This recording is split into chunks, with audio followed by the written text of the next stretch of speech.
In late October 1944, George Stevens and his team were able to set foot on German soil for the first time. After weeks of fighting, American troops had taken Aachen. It was the first German city to fall into Allied hands. Although Stevens and his men were actually going to document the war in black and white, they also had 16mm colour film with them. It produced unique footage. This young German had tried to stop the GIs with a bazooka. It had cost him his life.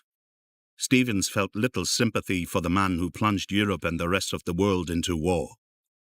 Remains of the battle for Aachen.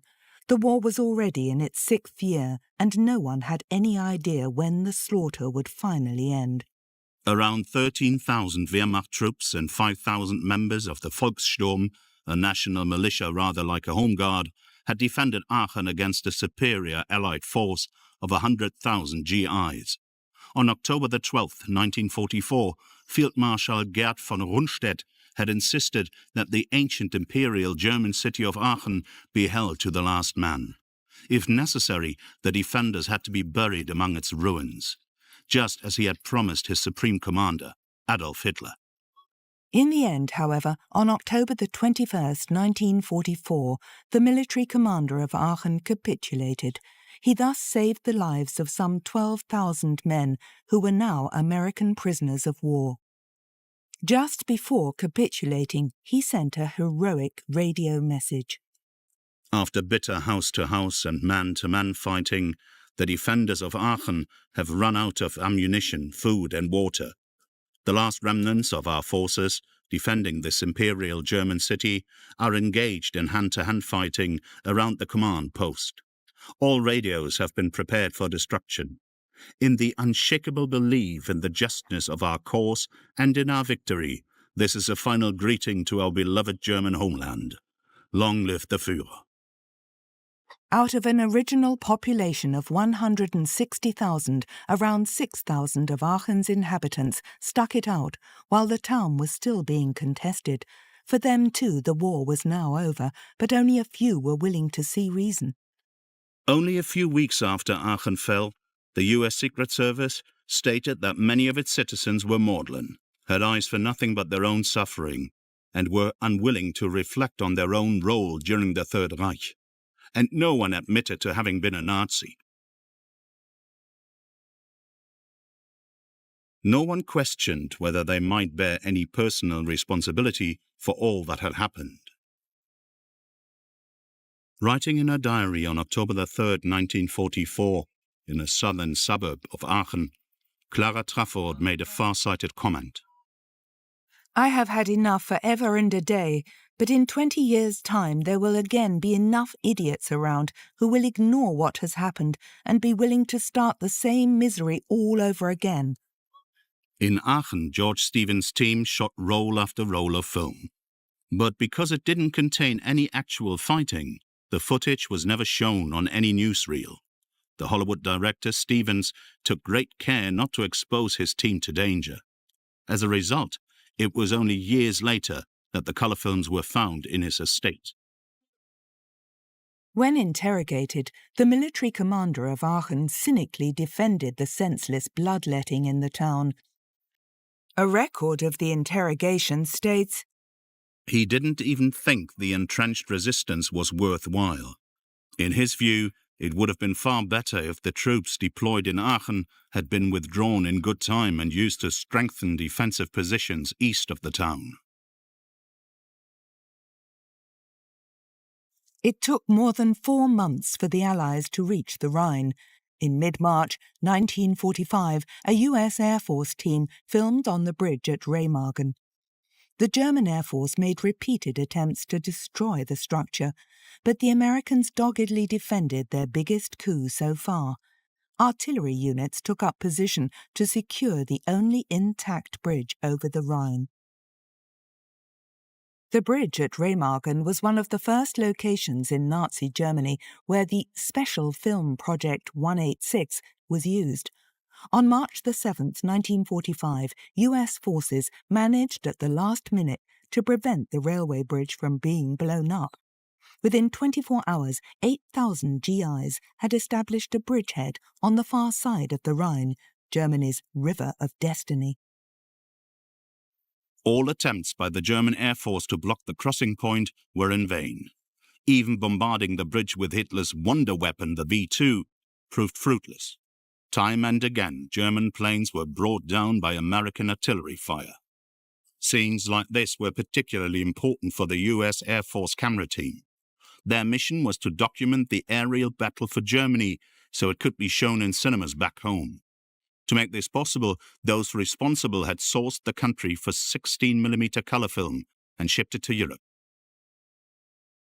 One major element of the Air Force cameramen's mission was to document the success of American bombing raids. So, in March 1945, a team visited Düren to take on-the-spot footage for the first time. The small town west of Cologne was nothing but a pile of rubble. One reporter with the US military journal Stars and Stripes wrote, "This place is just a remnant of a town. No one lives here anymore. There are indications that Düren was a town with nice houses." Captain Larkin said, "If the Germans want to have a town called Düren again after the war, they will probably find a nice place a few miles north and build something new there."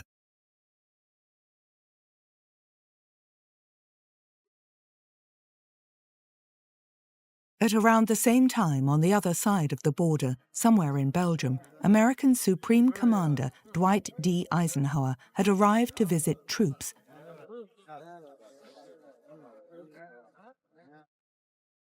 This rare footage was taken by Major Kirk B. Lawton, Eisenhower's man for photojournalism during the Second World War. The Americans staged a military parade as a demonstration of their great self-assurance. Eisenhower was confident that the Allied advance in the West would soon be crowned with success. He knew that the German Wehrmacht was almost incapable of movement and of low battle strength. But even he wanted to proceed cautiously step by step. The next major objective was a large-scale advance by the Allied armies across the Rhine and deep into the heart of the Reich. Hundreds of thousands of GIs were firmly resolved to finally bring Germany to its knees. But there was tension between the Allies as to the right strategy. Above all, the British were frustrated because they felt the Americans were not paying sufficient attention to their proposals.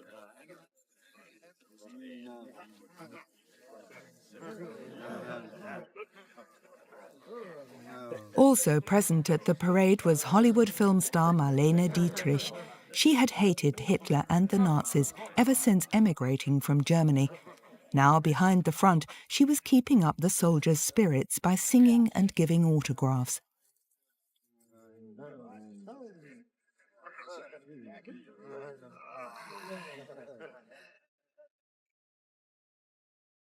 On March the 23rd, 1945, the Allies crossed the Rhine on a broad front. More than 1.2 million soldiers were ready to finish off Nazi Germany. Heavy equipment was transported to the other side of the river on hastily erected pontoon bridges.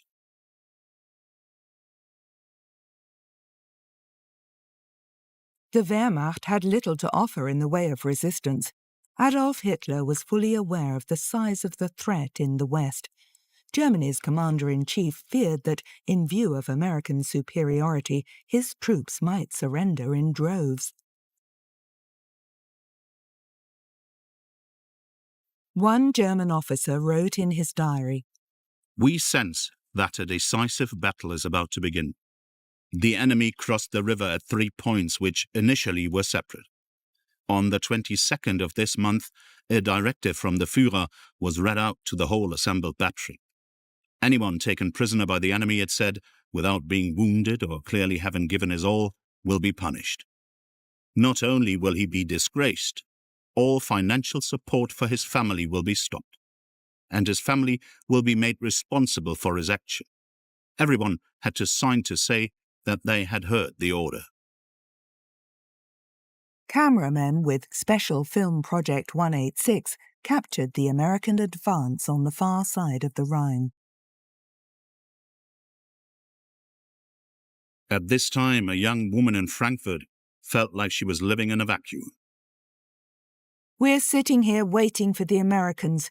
At last I have the time once again to think about the history of our world, which is so often written by power-hungry idiots. If it didn't cost human lives and thus be so tragic, it would actually be amusing. On March the 25th, 1945, German propaganda minister Joseph Goebbels stated that the military situation in the West had entered a critical, almost deadly stage. At the same time, a young girl in the Westerwald region wrote in her diary, "It's a Sunday like any other, yet, in view of the strained circumstances we can expect, one full of dread and inner turmoil, if only it were all over, it can't be long before the enemy gets here." Suddenly someone shouted, "The Americans are coming!" You've no time to think. Like Schiller, all you can say is, "Everyone runs, rescues, flees." At the back of the village, a sad picture presents itself. Is that our proud German Wehrmacht?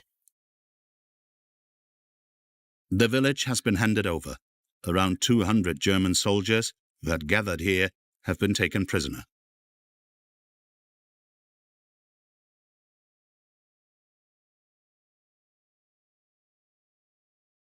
Also on March 25th, Britain's Royal Air Force bombed German positions and roads to block any retreat into the Ruhr district. Only 24 hours after the start of the operation, the British had already established a bridgehead about 10 kilometers wide on the other side of the Rhine.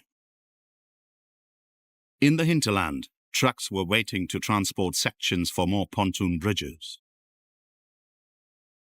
Kirk B. Lawton, Eisenhower's man for reporting the war against Nazi Germany in pictures, was allowed to take his camera into areas occupied by the British and film these scenes of a pontoon bridge being built.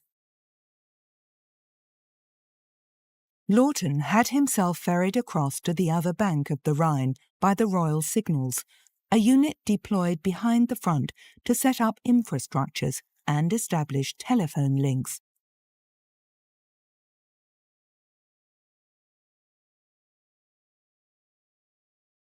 On the shore, the ground was being swept for landmines planted by the Germans. Here, too, many German soldiers had surrendered in the face of superior odds.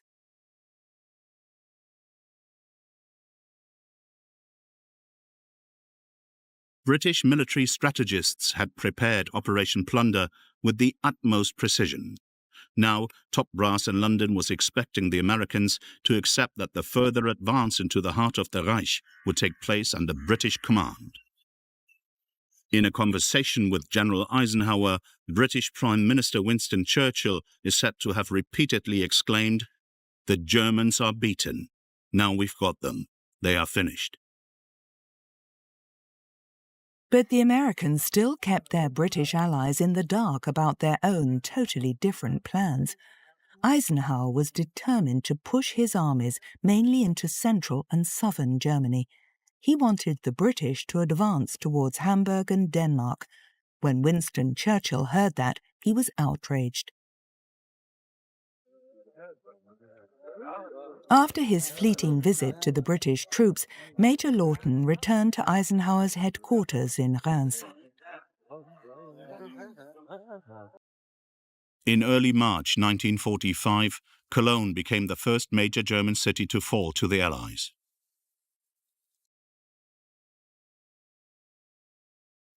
On March the 26th, 1945, a camera team with Special Film Project 186 was allowed to enter the cathedral city for the first time.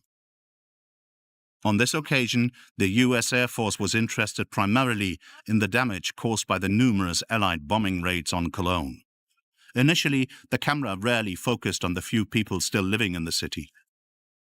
American author and journalist Janet Flanner arrived in Cologne only a few days after its fall. She wrote, "Cologne on the Rhine is now a paradigm of destruction. Cologne has been blown up with its medieval splendor.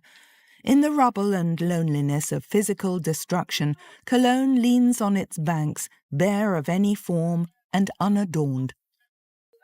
Those who are still alive laboriously fight their way through the buried side roads, a shriveled population in black clothes and loaded with bundles, silent, like the city. No one knew exactly how many people were living in the ruins of Cologne. At least 50,000 according to some estimates, but the actual figure could have been as high as 200,000. On March the 26th, 1945, a crowd had gathered on the Chlodwigplatz to hear the occupying Americans make proclamations from the back of a truck.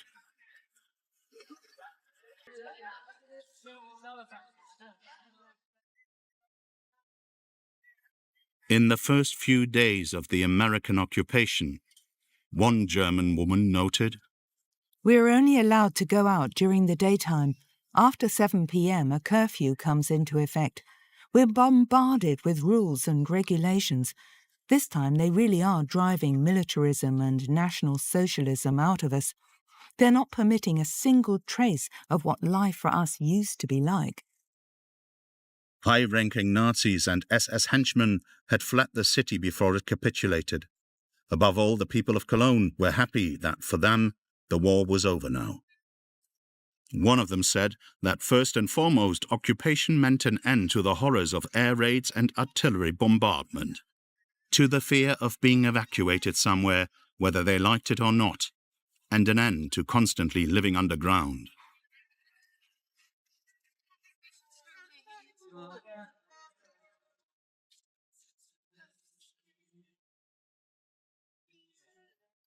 A returning émigré, socialist Werner Hansen, was working for the American Secret Service.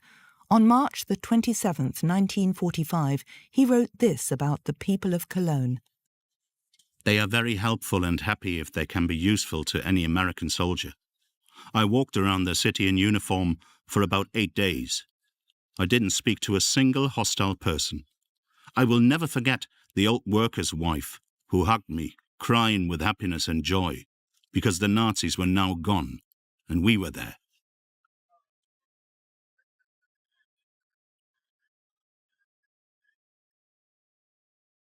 The landmark of Cologne and the symbol of past German culture survived the war almost undamaged. Allied bomber pilots had been instructed not to endanger the cathedral.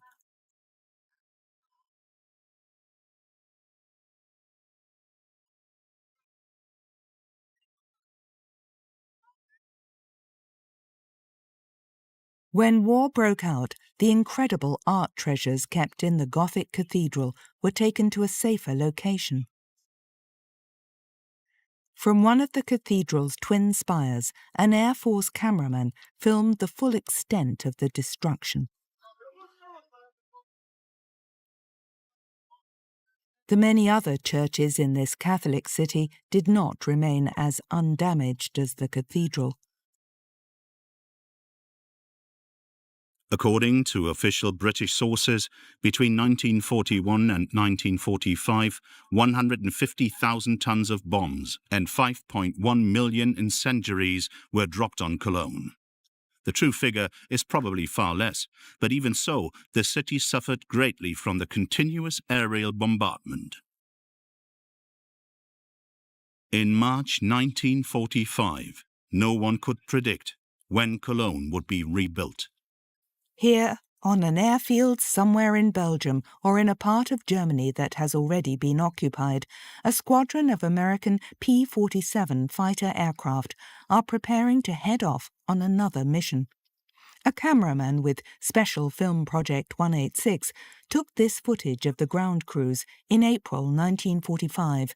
For him, these men were the less well-known heroes of the war in the air. They made sure that the aircraft being flown were in the best possible condition. The P-47 Thunderbolt was a single-engine American fighter bomber which proved to be one of the most effective aircraft in the war against the Nazis.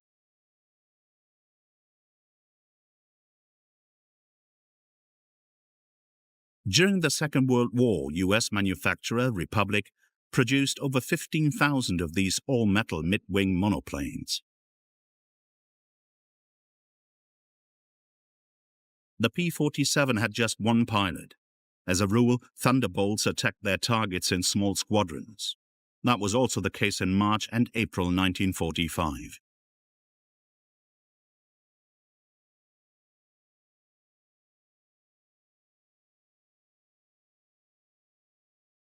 Some of the Thunderbolts had automatic cameras on board, which took spectacular pictures. In order to cripple the Wehrmacht's supply routes, the pilots attacked literally anything that moved.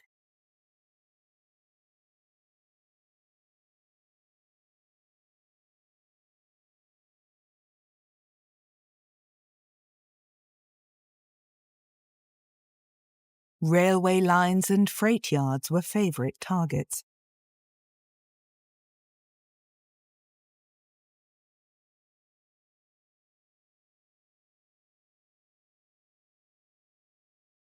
Time and again, individual vehicles were also attacked, because every army truck or military staff car that was hit would no longer be able to lengthen the war in Europe. The US Air Force had long since gained control of large areas of German airspace. So as a rule, its planes usually carried out their missions without being threatened. It's not known how many civilians lost their lives in these attacks. The US Air Force regarded such casualties as collateral damage. Troops and fanatical Nazis could have been holed up in harmless-looking villages in order to stop the Allied advance.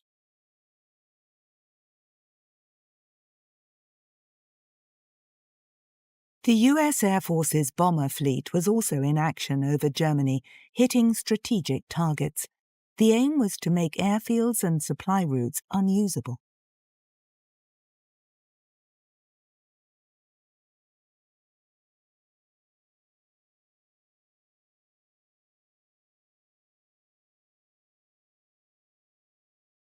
By now, the Luftwaffe was almost incapable of putting up any effective defence. The Nazis had ultra-modern jet aircraft at their disposal, but often their Messerschmitt Me-262s were grounded, mainly because of a shortage of fuel. Time and again, as they advanced, the Americans came across camouflaged Me-262s. The jet was capable of attacking Allied aircraft at a speed of up to 870 kilometers an hour.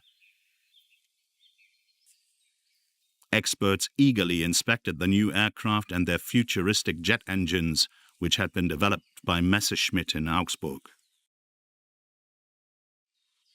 The US Air Force had every reason to fear the Me-262. Its fleets of bombers had been successfully attacked time and again. American pilots had little chance of defending themselves against the fast jets. Me-262s were still shooting down numerous US aircraft even in March and April 1945. Somewhere in the occupied part of Nazi Germany, a camera team from Special Film Project 186 is filming a totally devastated airfield. The hangars are all damaged, and the wreckage of burnt-out aircraft is strewn around.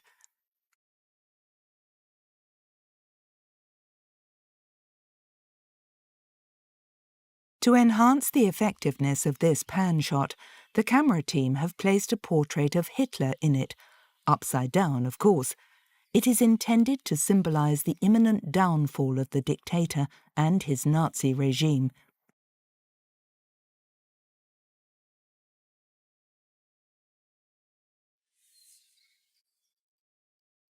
In late March, south of Koblenz, another US Air Force camera team filmed an Allied air attack on a German military convoy. The cameraman repeatedly panned across the destroyed vehicles. We can only imagine the dramatic scenes which took place here. It is not clear whether this convoy, which belonged to the notorious SS, was on its way to the front or was looking for refuge from the advancing Americans. Nor can we tell how many soldiers lost their lives here. The convoy apparently came under fire on a country road opposite the Marksburg Castle on the Rhine. Spotting it was important to the Americans because units of the Waffen-SS were regarded as particularly dangerous. As a rule, its fanatical troops were ruthless in combat and fought to the bitter end. This devastating attack seriously hit SS supplies and would undoubtedly save many a GI's life in the weeks ahead.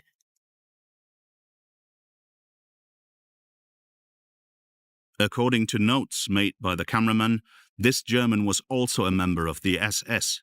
He had surrendered to the Americans wearing harmless-looking civilian clothes. It's not clear what happened to him.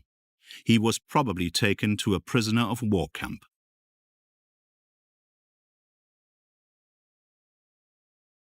Not far from this scene, peace was already a reality. In a village near Boppard on the Rhine, people can be seen queuing for food. American journalist Martha Gellhorn documented her impressions of the defeated enemy.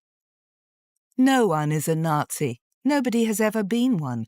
We have had enough of this government, they say. The Americans are welcome to us. We have no reason to be afraid. We have done nothing wrong. We are no Nazis.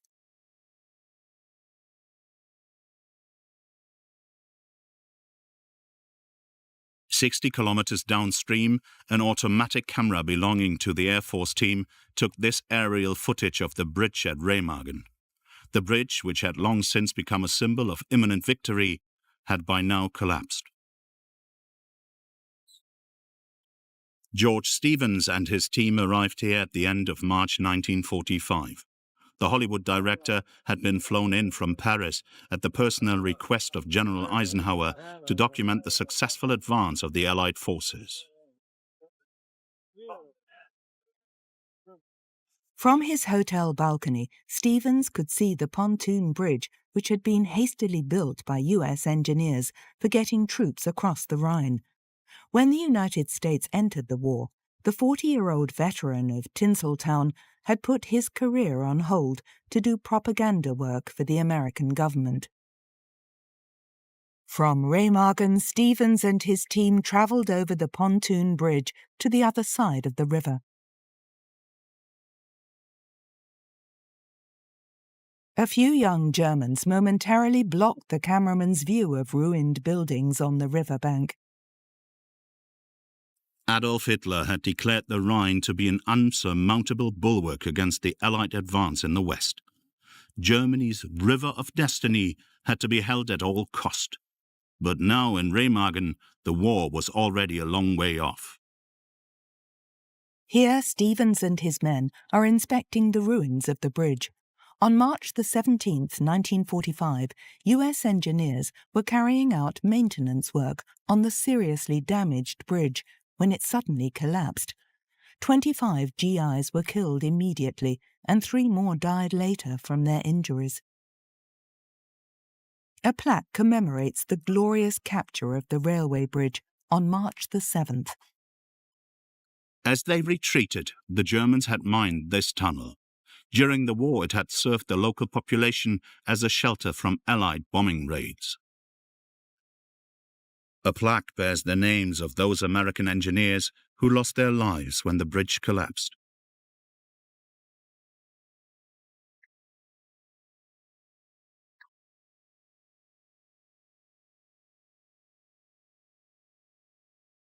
A flight over ruins. In March 1944, Frankfurt's historic Old Town was destroyed in 3 bombing raids by the British.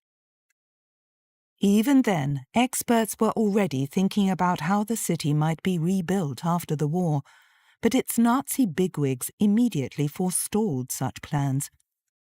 In 1944, the Nazi Party newspaper, the Völkische Beobachter, published an article which rejected any nostalgic sentiment with regard to the later reconstruction of what the paper described as our cities murdered from the air in barbarian attacks. People must be prepared, it said, to take a radical decision and allow that which is dead to rest in its grave. In this respect, hatred must become holy. In late March 1941, a camera team with Special Film Project 186 documented the damage which American bombing raids had caused to traffic routes and railway tracks in Frankfurt. The cameraman also filmed German prisoners of war being led out of the city. Frankfurt's military commander, Lieutenant Colonel Loeffler, was determined to hold out against the Americans. He told his men, "If we knew there was nothing to back us up, we could wave a white flag and end matters. But perhaps our leadership still holds a trump card after all. In that case, it must never be said that our, or my, failure prevented it from being played. Therefore, we will do what we have to do." On March the 27th, 1945, American artillery shells hit the German command post in the city. Loeffler was seriously wounded and died from his injuries. In Frankfurt, too, the war was over.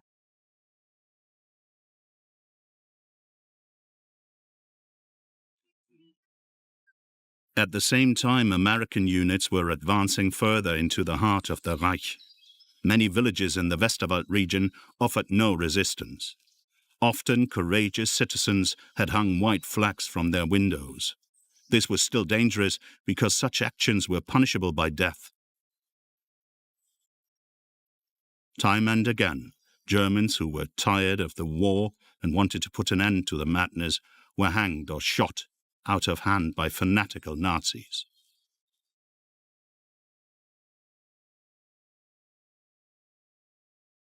A situation report by the Allied Supreme Command stated, "The enemy is facing a situation in the West that is beyond his control. There is no point in prolonging operations. Hitler is defeated. However, like all other Napoleons, he is not leaving without fighting to the last breath. It only remains to be seen how long that breath will last, or whether the Germans will be willing to go along with it."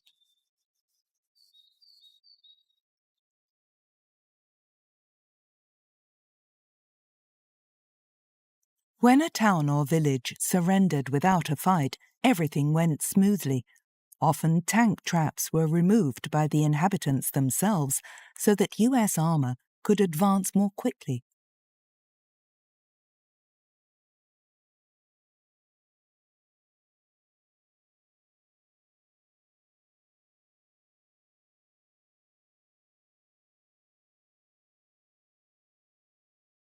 Time and again, however, the GIs faced German soldiers who were still prepared to fight. Afterwards, the wounded were cared for by American paramedics.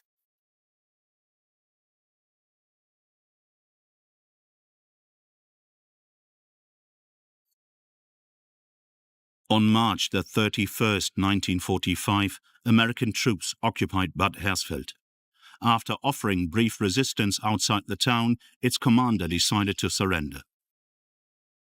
French prisoners of war welcomed their liberators. A camera team with Special Film Project 186 captured the moment the war for this town came to an end. Here, a delegation from the municipal administration and the military negotiate the peaceful handover with an American advance party. Most of the inhabitants were relieved to have got off so lightly. Some of the buildings were in flames because of artillery fire, but that was the only damage here.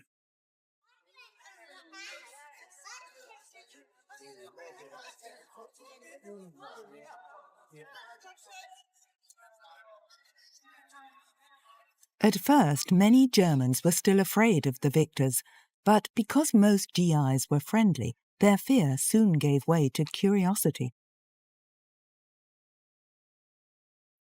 Bad Hersfeld could count itself lucky once again. On March the 31st, 1945, a German soldier waiting in Thuringia for orders wrote in his journal, "It's uncertain if and how we are going to carry on. It's impossible to get any clear news on just where the front line is. Several wedges have been driven into our area. The aim is obviously to separate North from South Germany. The question is, where will our leaders then go?" Near Wolfhagen in northern Hesse, a US Air Force cameraman filmed a temporary prisoner of war camp. hundreds of German soldiers and national militia fighters were crowded together behind barbed wire fences. In a letter to his parents written on April 1, 1945, a German soldier described the thoughts of the Wehrmacht's last reserves. This year we Germans are experiencing one of the saddest Easter festivals in our history. The enemy has penetrated deep into the east and west of our country. But the war will only be lost if we abandon ourselves. Even if Germany capitulated, would the war be over for us? No, that would only be the start of the horror, and we wouldn't even have weapons to defend ourselves. But as long as we still have weapons and firm belief in the rectitude of our cause, nothing is lost. I am convinced that there will be a decisive turn of events. The destiny which the Führer has given us will not permit all the terrible sacrifices to have been in vain. On this Easter Sunday, American units advanced further north towards Kassel, taking one town after another, as if it were routine. Organised defence, it seemed, no longer existed. But the Americans were worried that there might be fanatical partisan units behind the front. Every civilian could turn out to be a werewolf, as the GIs called them. Broadcasting from its own radio station on April 1, 1945, the self-styled Movement of National Socialist Freedom Fighters announced that it would attack enemy troops and German collaborators everywhere in the occupied areas. The werewolves' rallying call was, "Hatred is our prayer, and vengeance our war cry." Propaganda Minister Joseph Goebbels wrote in his diary, "The werewolf consciously turns to the political minority of those stalwart souls who always form the steel tip of the leaden wedge of the people."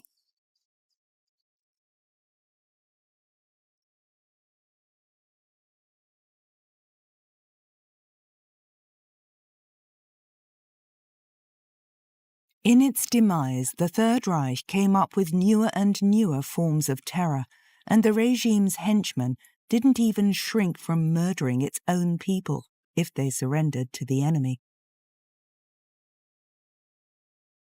Days and weeks of uncertainty still lay ahead of the US troops.